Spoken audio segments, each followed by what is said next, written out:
Hai sahabat semua, pernah nggak sih kamu mikir, kenapa ya aku dilahirkan dalam keluarga ini, bukan di keluarga lain? Atau kenapa ada orang yang dari lahir sudah penuh tantangan, sementara yang lain seperti dilahirkan dengan segalanya? Aku juga pernah mikir begitu, terutama waktu ngelewatin masa-masa sulit yang gak bisa aku pilih. Tapi justru dari situ aku mulai kenal dengan satu konsep yang dalam banget, yaitu Punarbawa, atau dalam bahasa yang lebih akrab disebut dengan kelahiran kembali. Bukan cuma soal reinkarnasi dalam pengertian populer, tapi juga soal bagaimana hidup ini selalu memberi kesempatan untuk memperbaiki dan terus memperbaiki. Yuk kita bahas bareng-bareng, bukan dari sisi dogma, tapi sebagai cara pandang hidup yang mungkin bisa bikin kita lebih menerima, lebih tumbuh, dan lebih damai. Punarbawa berasal dari bahasa Sangsekerta, yaitu punar dan bawa. Punar yang berarti lagi, bawa yang berarti menjadi, kelahiran, eksistensi. Jadi secara harfiah, Punarbawa berarti menjadi kembali atau kelahiran kembali. Dalam tradisi Hindu dan Buddha, Punarbawa adalah keyakinan bahwa jiwa mengalami siklus kelahiran dan kematian secara berulang sampai ia mencapai kesadaran tertinggi atau kebebasan dari lingkaran tersebut yang disebut moksha atau nirwana. Tapi di luar sisi spiritual, konsep ini juga bisa kita maknai sebagai filosofi kehidupan, yaitu setiap hari adalah kelahiran kembali. Setiap pengalaman adalah kesempatan menjadi lebih baik. Nah, ini menarik untuk kita renungkan lebih dalam. Apalagi di dunia sekarang yang serba cepat, penuh tekanan, dan kadang terasa tidak adil. Filosofi seperti Punarbawa bisa menjadi ruang untuk kita berhenti sejenak dan bertanya. Yang pertama, apa makna Punarbawa secara esensial, tidak hanya dari sisi religius, tapi juga filosofis.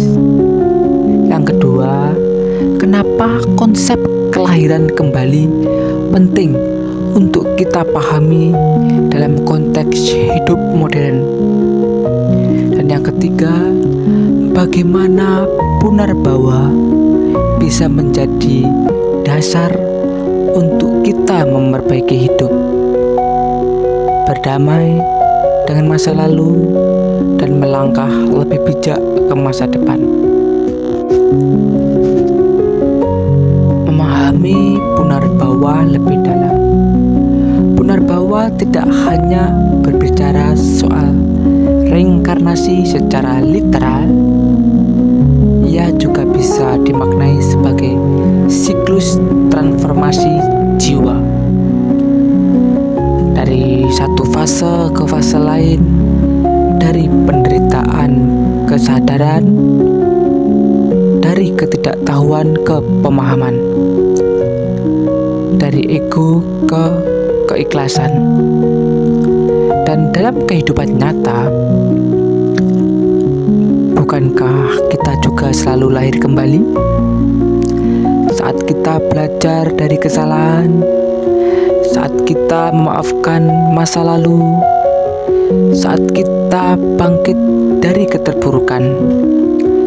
Setiap hari adalah punarbawa kecil. Lalu, mengapa konsep ini relevan di dunia modern? Di era sekarang, kita dituntut sempurna. Salah sedikit, langsung dihukum sosial. Padahal, manusia itu bukan hasil akhir, tapi proses. Konsep punarbawa menawarkan ruang untuk memahami bahwa tidak apa-apa pernah gagal selama kita mau memperbaiki. Tidak masalah pernah jatuh asalkan tidak berhenti tumbuh. Filosofi ini memberi harapan bahwa hidup bukan cuma garis lurus sukses, tapi siklus yang penuh ulang dan belajar. Jadi daripada terjebak rasa bersalah atau dendam, kita bisa memandang hidup sebagai perjalanan yang panjang yang selalu memberi kesempatan baru. Cara menerapkan punarbawa dalam kehidupan sehari-hari, beberapa langkah sederhana. Yang pertama, kesadaran atau mindfulness.